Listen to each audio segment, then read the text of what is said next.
Alors on va parler de généalogie. Ouais. C'est, j'allais dire, un loisir de plus en plus prisé par les Français. Tout à fait. Je ne sais pas s'il y a une angoisse de l'avenir qui renforce l'intérêt pour le Ce sont les passé. temps qui veulent ça peut-être. Mais peut-être, toujours est-il que de plus en plus, et bien depuis quelques années, les Français sont vraiment très friands de généalogie. Alors pourquoi on ne sait pas. Hein. Je sais pas. Peut-être qu'il y a une angoisse de l'avenir, peut-être qu'il y a besoin de retrouver un peu des repères, des racines, des traces. De s'ancrer, d'avoir... Absolument. Bon, il y a peut-être une explication de ce côté-là. Il y a peut-être une explication, l'explication qu'on va essayer de fournir ce matin, c'est de savoir comment s'y prendre. Et oui, parce que en fait, c'est une question de temps, de disponibilité, et ça dépend aussi, bien sûr, de votre situation.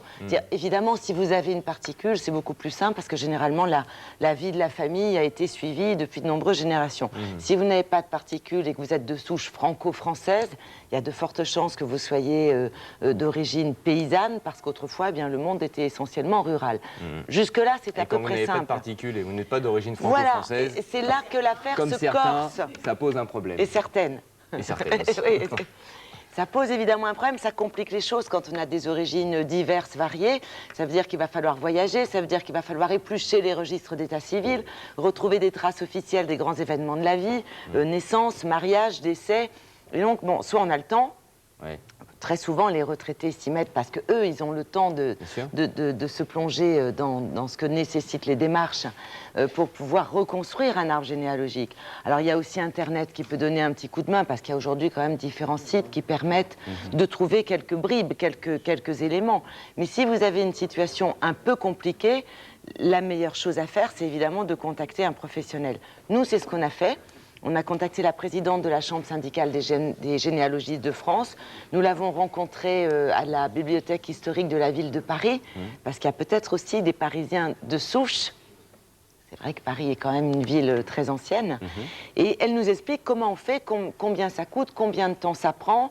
Parce qu'une famille, c'est compliqué. On a tous 2 parents, 4 grands-parents, 8 arrière-grands-parents. Et ça va comme ça très vite. Et ça fait énormément de personnes. Ça se démultiplie. Ça se démultiplie très rapidement. Donc une famille, c'est compliqué. Voici ce que disent les professionnels.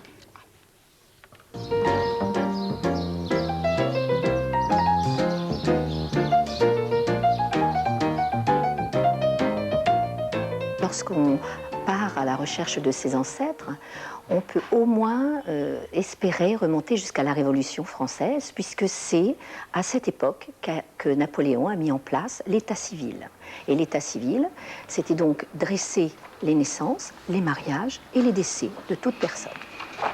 Antérieurement à la Révolution, donc les prêtres dressaient les baptêmes, les mariages et les sépultures. Dans une même commune, il pouvait y avoir plusieurs paroisses et de ce fait, la recherche est un peu plus complexe du fait même du mouvement de la population. C'est-à-dire que les gens bougeaient d'une paroisse à une autre, voire d'une commune à une autre, et de ce fait, il est un peu plus complexe de les retrouver, car il n'y a pas de communication entre les paroisses.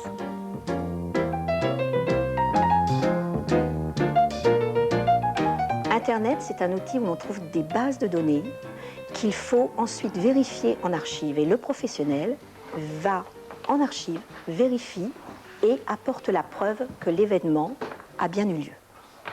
Alors la recherche, c'est comme un voyage, c'est-à-dire où on souhaite juste un renseignement, où on souhaite une recherche complète. Et de ce fait, on peut travailler une journée, mais on peut travailler 1 mois, 2 mois, 6 mois.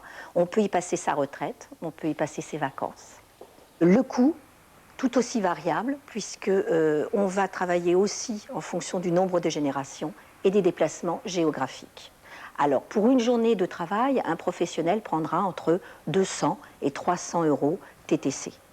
La recherche peut être stoppée par manque de sources, du fait de destruction de guerre, mais elle peut aussi être stoppée par la découverte d'un enfant abandonné, puisqu'au 19e, il y en avait beaucoup, et souvent la recherche s'arrête là, parce qu'il n'y a pas possibilité d'aller plus loin.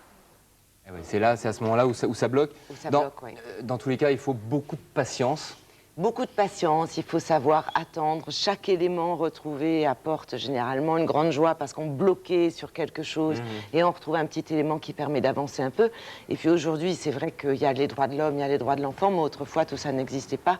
Et les enfants abandonnés, c'était véritablement quelque chose de très courant. Au 19e comme au siècle précédent, généralement ça bloque. Ça bloque la recherche parce qu'on a beaucoup de mal après à retrouver... Et oui, voilà. Bon. Mais c'est comme ça. Très bien. Merci Isabelle.